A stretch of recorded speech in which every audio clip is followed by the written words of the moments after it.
After getting arrested in New Orleans for allegedly terrorizing people at Mardi Gras, people were worried about actor Shia LaBeouf.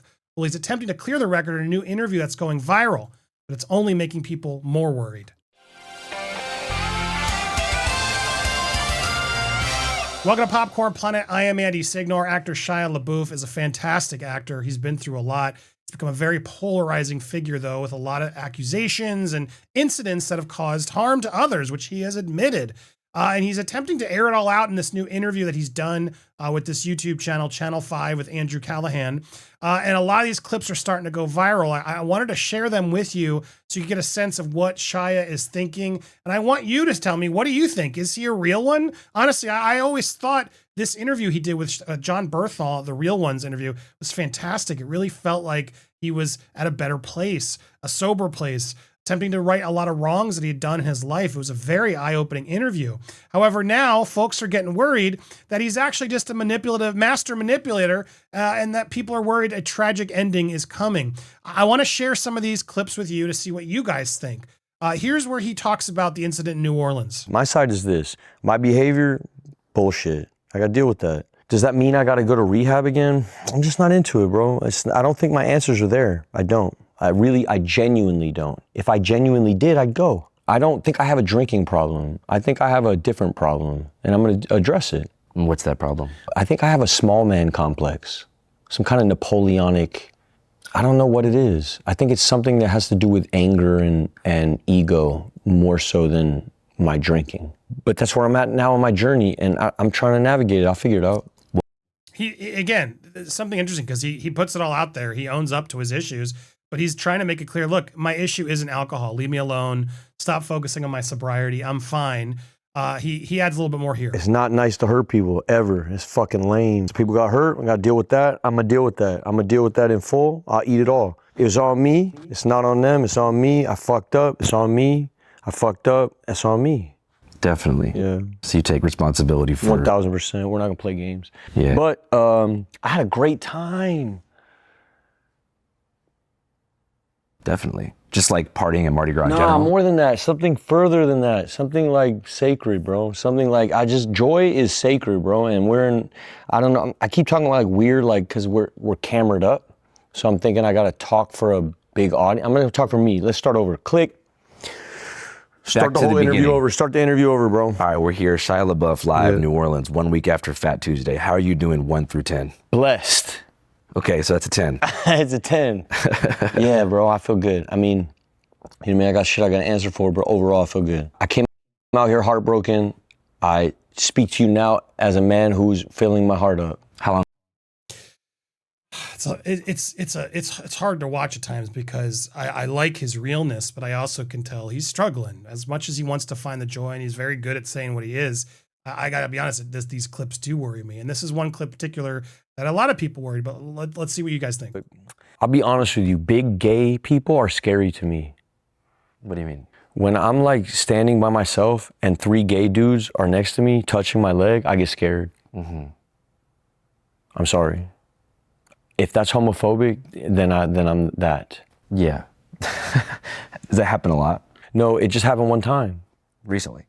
Well, that's why got arrested. Oh, okay. Yeah. So you were sort of... That was part of it, that there were slurs used.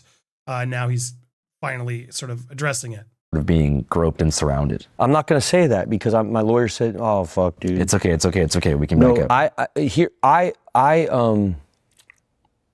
am wrong for touching anyone ever, and that's the end of my statement on this whole shit. Sounds good. Cool. Moving back to like what kind of things would set off that Napoleon complex? Being challenged, my masculinity being challenged, somebody touch my girl, or touch my kid, or, you know, I'm good with gay. Be gay over there though. Don't be gay in my lap. So you feel like when things that you feel that you possess in a way are challenged, like your girl, your kid, if someone gets in the way of what they want to do. Yeah, if somebody, there's... Or his space. It sounds like that's really what he was trying to say with the big gay comment. I think he's kind of being almost too truthful in a way. And he's just like, I want my space. Don't put that on me. Don't come over here and touch me. And that, I guess, I could understand. I think he could have said it probably a little bit more eloquently. Personal space type stuff, you know, which gets weird. It's Mardi Gras. That's why, bro. I was drunk and it's Mardi Gras. So everything I'm saying is nonsense. It's Mardi Gras, you know? Got very emotional here, talking about Jesus. Want to choose a side? I'm a Catholic. Christ first. First, only. What would you say to Jesus if you could meet him? I wouldn't say shit. Really? Nah. But I'd kiss him. I'd kiss him. I'd kiss his feet. No one say nothing.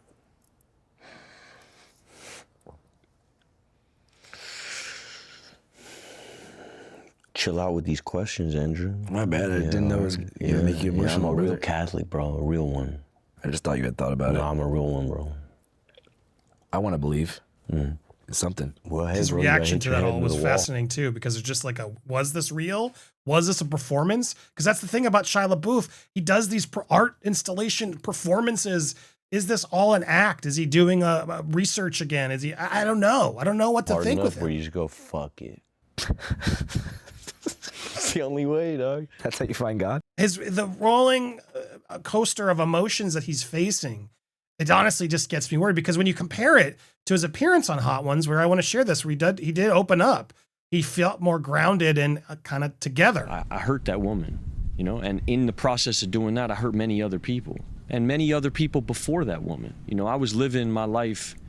I was a pleasure-seeking, selfish, self-centered, dishonest, inconsiderate, fearful human being, and I was operating on a survival instinct. I wasn't operating as a friend. I didn't actually. All my loves and friendships were transactional.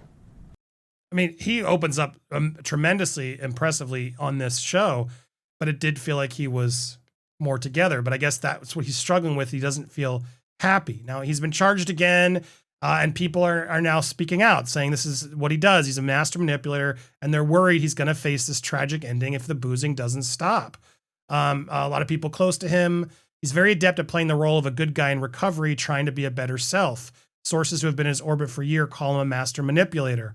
And he's just so good at convincing people and potential partners, they all fall for it, says a LaBeouf source. Then they go into the whole thing with Twigs, which he did have a lawsuit, which they did settle, but it was a serious suit. And then there was rumors that his previous partner, Mia Goth, was close to joining Twigs in that lawsuit. He's so convincing when he says, I've been in recovery, I'm making amends, I'm flawed, I had this terrible childhood and this terrible past.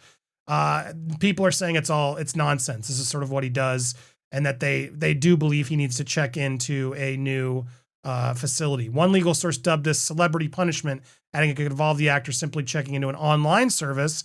This guy has got to find a way to get sober or die. Eventually, this is going to be a tragic ending. His behavior sounds like an addict. It's just sad that someone with so much to live for continuously puts himself at this risk. So that's what's happening here as he's, again, released from jail and sort of making it a scene. I sort of want to end you with sort of as we wonder what's going on, he sort of addresses this here. My dad was in AA when I was, before I ever got on. My dad was a junkie my whole life, so then, and God bless him, the fool ain't no more. For real. Yeah. He's clean, I'm not. G shit, bro. G shit. Go ahead, Dad. What do you think He's had a lot of issues with his dad. He's talked about it, but now he's good with his dad, and his dad is clean, and Shia is not. It's very telling as he downs another beer. behind your decision to get sober every now and again? Usually, I've been forced to get sober by the court system, usually. And then women get scared, you know? So then you got to stay sober for the girl. So you feel like most of your decision to like lay off the drinks was external factors? Yeah, the business, the job, holding on to the career, holding on to the girl, holding on to family, holding on to fear and all the shit, people around you. You know what it is when the walls close in. You just want to calm it down. So you make a bunch of decisions that are inauthentic because you just want to calm everything down. Especially when you provide for other people. Especially when you're the racehorse, yeah, for sure. Then you gotta, then it's more than that, you know what I mean? I just noticed in my personal experience, like when you're going through a super hard time, it's really best to put the bevs down. The bevs down, the booze.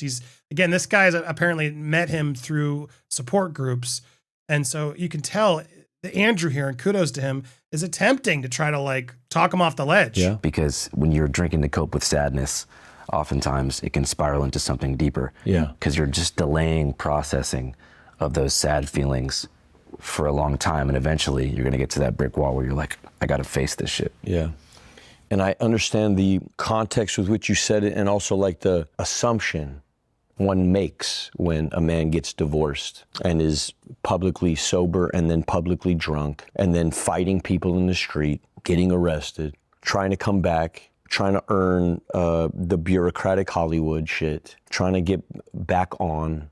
All of these things that are just kind of things that don't really fucking matter, just kind of these floating things that are kind of, who gives a fuck about all this shit, you know what I mean? I mean, his friends and family, it's important to him. I guess it only matters if you care about it. Here's what I care about, my daughter. I care about my daughter. And I was in a situation with, I can't speak too much about it. We were deeply unhappy, bro. We had a lot of resentment. I made a lot of like mistakes early on. Look at this ladybug.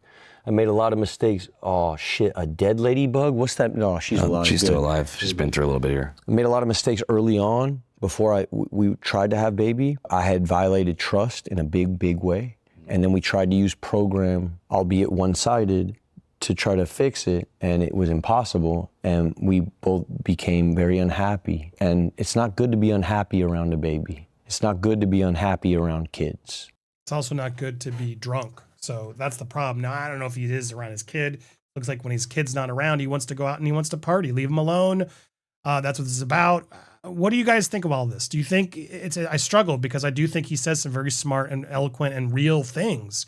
At the same time, as I read this and I watched more of the interview, which I highly encourage you to check out. If you're curious, you can go over to Channel 5 with Andrew Callahan. It's been going crazy, clips all over. You can get a better sense of watching it all together to see where he's coming from. What are your thoughts on Shia? Do you like him? Do you not like him? Do you believe him? Do you not believe him? I want to hear your comments down below. Before you leave that comment, though, make sure you hit that subscribe button, hit the bell for alerts so you get notified. Smash the thumbs up as well, and let me know what you think. I want to hear your thoughts on this one. We'll keep you posted on this and so many other pop culture stories coming out, so make sure you subscribe, stay tuned, and watch more here on Popcorn Planet.